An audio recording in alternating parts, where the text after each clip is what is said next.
कमी ग्रामीण क्षेत्र में प्लानिंग में या सोच को आगे बढ़ाने में प्रोफेशनल की होती है। अ गुड कम्युनिकेटर जो बढ़िया संवाद भी करे, जो समझा के बता सके, वैसे प्रोफेशनल्स की आवश्यकता अत्यंत ही महत्वपूर्ण है। I can recount the successes or failures of many programs on account of the attention given to the professional. क्योंकि सरकारों में आमतौर पे ऐसे कई स्किल सेट्स नहीं होते हैं। There are many skills which are not there in governments. सरकार तो public order, law and order, regulation, इन चीजों को चलाने के लिए बनाई गई थी। हम उसी सरकार से विकास के अपनी अवधारणाओं को भी पूरा करना चाह रहे हैं। कहीं ना कहीं आज के दिन हमें मैजिस्ट्रेट नहीं, मैनेजर चाहिए। और अगर मैनेजर चाहिए तो ऐसा मैनेजर जो उस चीज की पूरे सर्वव्यापी दृष्टिकोण रखे, समझ सके। The real challenge for the professional like each one of you, मैं इसकी चर्चा अक्सर करता हूं, किताब में भी है। Someone who has a macro picture which connects everything and somebody who has demonstrated in a micro reality that change is possible. एक ऐसा व्यक्ति जो सूक्ष्म से सूक्ष्म छोटी सी एक इकाई में, एक यूनिट में, चाहे वो स्कूल हो, आंगनवाड़ी हो, स्वास्थ्य केंद्र हो, वहां पर वो डेमोन्स्ट्रेटेड एबिलिटी फॉर ट्रांसफॉर्मेशन दिखा चुका हो और साथ साथ वो बड़ी समझ भी रखता हो कि what is it that makes a difference. इस क्रम में और विशेष करके I see each one of you as a change agent. और चेंज तो हो रहा है, चेंज कई कारणों से हो रहा है, बट मैं बार बार इस बात को दोहराता हूं, the glass is half full. हमें बहुत लंबी यात्रा तय करनी, अभी तो शुरुआत हुआ है। और कुछ एक आंकड़ों को आपके सामने रखें तो उससे बात और स्पष्ट होगा।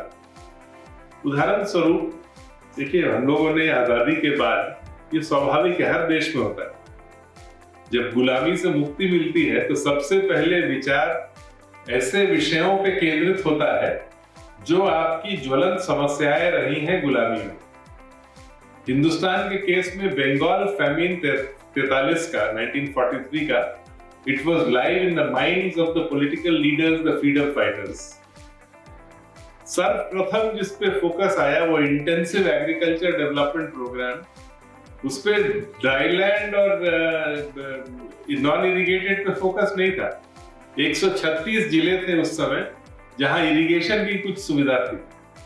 पूरा तंत्र उसी पे बेहतर प्रोडक्टिविटी करके self reliant in food grain production became a major focus. आजादी के समय अनफॉर्चुनेटली रिलीजियस कम्युनिटीज के बीच में कई जो चैलेंजेस आए, राइट्स, कम्युनल क्लैशेस, उस बैकग्राउंड को धीरे धीरे धीरे धीरे दूर करने के क्रम में इसीलिए एजुकेशन पर भी फोकस हुआ, एनसीईआरटी और बाकी इंस्टीट्यूशन जितनी जो है।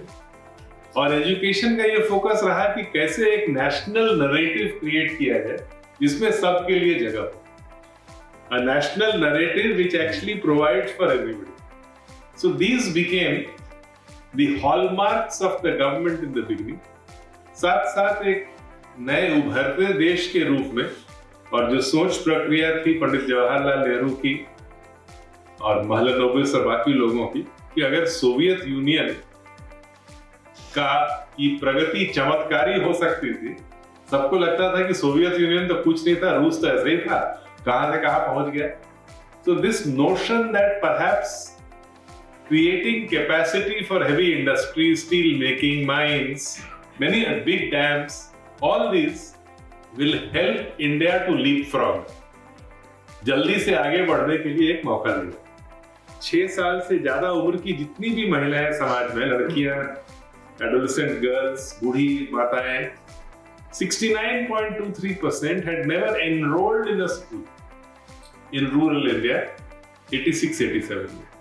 It is also the year where we came up with a new national education policy, 1986 में, उसको अगर हम बेस मान के चलते हैं तो प्रशासक होने के अलावा हमें मौका मिला समय समय पर कई पढ़े लिखे लोगों के साथ कुछ शोध करने का, कुछ समझने का। तो उस दौरान हम लोग भी इस पे चिंतित होते थे कि आखिर क्या कारण है, क्यों नहीं बात आगे बढ़ रही है। तो जब नौकरी शुरू की थी हम लोगों ने, तो उस समय लोग ये भी बोलते थे गरीब का बच्चा है, नहीं पढ़ना चाहिए।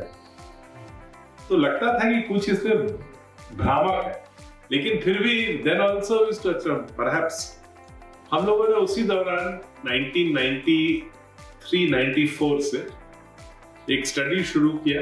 प्रोफेसर जॉन ड्रेस थे, उन्होंने पहले इनिशिएटिव लिया, बाकी लोग हम लोग सब जुड़ते गए, 8 लोग मिलकर के, आप में से कुछ लोगों ने देखा होगा probe report, public report on basic education, Oxford university press से निकली थी। अमर्त्य सेन ने रिलीज किया था 1999 में, और इसकी रिलीज एक पब्लिक हियरिंग में की गई थी, जिसमें बहुत आसपास के गांव के, दिल्ली में ही हुआ था, लेकिन आसपास के कई इलाकों से लोग आए थे और लगभग एक स्वर में सभी शिक्षा की मांग कर रहे थे। प्रोब रिपोर्ट ने हम लोगों को यह सिखाया कि समस्या बच्चे के स्कूल जाने की नहीं है, समस्या स्कूल के अभाव है। स्कूल है ही नहीं तो बच्चा जाएगा कहाँ, टीचर है ही नहीं तो बच्चा जाएगा कहाँ। 1992 में 1992 जस्टिस उन्नी कृष्णन की बेंच ने, 5 जज बेंच ने education as a fundamental right घोषित किया। तो लोगों को लगा कि up to the age of 14 years इससे कुछ दबाव पड़ेगा, but unfortunately the kind of pressure it should have created was not happening adequately. So another advocate in Jabalpur High Court, Satyapal Anand, he went to Supreme Court again saying कि what is this, आपने इसको fundamental right बनाया है, फिर भी सरकार कुछ करने दी। तो सुप्रीम कोर्ट ने फिर एक एमिकस क्यूरी अपॉइंट किया सॉलिसिटर जनरल को, और सभी चीफ सेक्रेटरीज को निर्देश दिया गया कि आप एक एफिडेविट फाइल करिए ऑन 8 एरियाज ऑफ एनर्जाइजेशन। 1 किलोमीटर की दूरी में स्कूल है कि नहीं, टीचर है कि नहीं, कमरे है कि नहीं, एंड सो ऑन। सर्व शिक्षा अभियान के शुरू होने के बाद अगर 2014-15 में 69th round of the national sample survey, 2014-15 में ये बात आई सामने कि लड़का हो या लड़की, net and gross attendance rates up to class 8, boys or girls, rural or urban, is identical. जहां की लड़कियां स्कूल में थी ही नहीं, वहां कम से कम लड़कियां स्कूल तो आ गई, सड़कें बन गई हैं, बिजली का कनेक्शन आ गया है, पब्लिक ट्रांसपोर्ट हो गया है, स्कूल की बिल्डिंग है, स्वास्थ्य की सुविधाएं और बेहतर होनी चाहिए, थोड़ी बहुत कुछ अवेलेबल हो गई है। इसीलिए इस तरह के ग्राउंड पे जहां ऑलरेडी एक ढांचा है, the most effective way of work is to make a difference to public institutions. अगर आपके एफर्ट से गांव का स्कूल, गांव का अस्पताल, गांव का आंगनवाड़ी बेहतर हो जाता है, you would have done your work. बाकी तो लोग खुद से कर लेते हैं। और एक जो गैप इसमें स्पष्ट दिखता है, जो कि सर्व शिक्षा अभियान को, कई लोग सर्व शिक्षा अभियान को सप्लाई साइड अभियान बोलते हैं कि आपने सब चीज सप्लाई तो कर दिया लेकिन आउटकम नहीं मिला। आउटकम नहीं मिलने का कारण क्या था? कम्युनिटी इन्वॉल्वमेंट कोशिश तो की गई, विलेज एजुकेशन कमेटी, स्कूल का बिल्डिंग बनेगा तो स्कूल मैनेजमेंट कमेटी बनाएगा, सब हुआ, लेकिन फिर भी कुछ कमी रह गई, कुछ अनटाइड ग्रांट भी दिए गए टीचर्स को, स्कूल को। Now this is where the role of the professional and organizations like yours can make a difference. Can you make it function better? आज अगर 40% का टीकाकरण होता है, आपके एफर्ट से 70% हो सकता है। आज अगर 12 बच्चे रेगुलर स्कूल आ रहे हैं, कल क्या हम ये सुनिश्चित कर पाएंगे कि 25 के 25 रोज आए? पंचायत को 357 बार आपने मेंशन किया है, वुमेन को तो लगभग 500 बार आपने रेफर किए हैं, और स्कूल तो आ गया, टीचर आ गए, बट ये कम्युनिटी ओनरशिप कैसे आएगी? क्योंकि अभी भी टीचर जो है वो पंचायत की नहीं सुनता, तो जब तक टीचर को ये समझ नहीं आएगा कि ड्रॉप आउट क्यों होता है, वो लड़की क्यों नहीं आ रही है या छठी के बाद क्यों ड्रॉप हो जा रही है, वो तो गांव में समझ है कि क्यों ड्रॉप आउट हो रही है। तो क्या करने की जरूरत है ताकि पंचायत का ओनरशिप हो? तो आपने बहुत रेफर किया है पंचायत और वुमेन को, यदि वो पर्सपेक्टिव आपसे है। मैं इस चीज को समझाने के पहले एक केवल आंकड़ा आपसे शेयर करना चाहूंगा। कई बार लोग हमें बोलते हैं कि इकोनॉमिक ग्रोथ होगा तो सब कुछ हो जाएगा, ट्रिकल डाउन से सब कुछ हो जाएगा। दूसरी तरफ कुछ ऐसे लोग हैं जिनका कहना है कि जब तक ह्यूमन कैपिटल नहीं तैयार होगा तब तक डेवलपमेंट कैसे होगा। अगर आप 5 बड़े राष्ट्रों का प्रोफाइल देखें, Japan, south Korea, China, India और बांग्लादेश, और केवल एक आंकड़ा आप मॉनिटर करिए कि universal primary education for girls कब हुआ होगा। जापान ने turn of the 20th century पर universal primary education for girls पूरा कर लिया। 1925-1930 तक साउथ कोरिया, चाइना और इंडिया तीनों के तीनों वही 25-30% पे थे। साउथ कोरिया ने तय कर दिया कि नहीं, अब हमारे सभी बच्चे पढ़ेंगे, सभी लड़कियां पढ़ेंगी। 1960 के दशक में साउथ कोरिया वहां पहुंच गया। चीन 1980 के दशक में पहुंच गया और हम 21वीं सदी के शुरुआत में स्ट्रगल कर रहे हैं वहां पहुंचने में। देशों का इकोनॉमिक प्रोफाइल देख लीजिए। तो अगर आपको कोई कहे कि इकोनॉमिक ग्रोथ हो जाएगा बिना ह्यूमन कैपिटल के या बिना लड़कियों की भागीदारी के एजुकेशन में, there is not a bigger lie. Just as कि गरीब का बच्चा नहीं पढ़ना चाहता is not true, same thing is true here also कि ये universal primary education for girls really makes a difference. Having said this, बहुत महत्वपूर्ण प्रश्न पूछा है मनमोहन ने कि आखिर ये हम सब चर्चा में बोल तो देते हैं कि विकेंद्रीकरण से हो जाए, लेकिन विकेंद्रीकरण के कुछ ऐसे भी परिणाम कभी कभी सामने आते हैं जिसको देखकर लोग डर जाते हैं कि बड़ा ही arbitrary exercise of authority elected representatives का local level.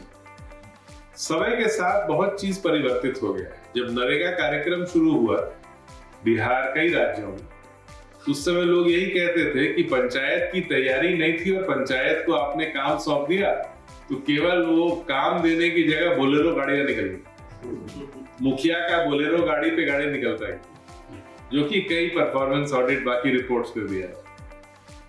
Today the situation is different on the ground. आप तो फील्ड में काम कर रहे हैं, डिफरेंट टू द एक्सटेंट, पूरी बात तो नहीं बदली है, लेकिन reservation of women in panchayats, self help groups under the livelihood mission, women's collectives and social capital, 43% elected leaders in panchayats who are women.